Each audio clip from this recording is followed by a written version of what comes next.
Ndebe anyị ụmụ maka na nso n'ihe a na-alụ eso m ihe a na-alụ ọfụma ọnụ a na-akpasị m iwe ọnụ a na-eme dịka m esoro n'ife a na-alụ maka na-eji nwofute m ga-eji na-ekụziri unu ihe asụsụ Igbo maka na asụsụ Igbo dị ụtọ.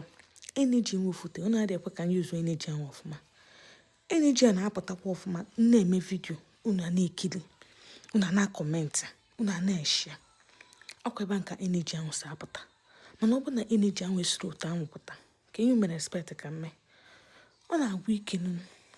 ọ na-agwụ ike. Asụsụ Igbo a na-akụzi bụ ihe dị m obi aṅụrị ị na-akụziri unu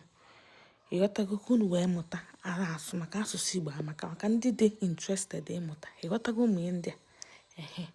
maka abịa maka ime ka ego from the channel adịghị m eme ka ego ngwa na-eri mgbe channel and monetize o take m 5 months before wee nweta ofu wee rute threshold YouTube nyere m ego iji gosi unu na ọ bụrụ daily bread m ka daa YouTube channel bụ mana unu adakwa na-ekele nsogbu adụrụ ọ na-adị ka m ga-ewetakwa ụmụ ihe ndị ọzọ na channel a ọ ga-abụkwa ihe Igbo mana ka ọ ghara ịbụ mgbe ọbụla na-akụzi nkụzi unu fụzi ama unu na-agbazi ọsọ mme vidio na-adị ekiri ọ na-ewute ya ma m ji ekwu ya mgbe ọbụla kịtazi m na-ekwuchizi eke ọ na-ewute m.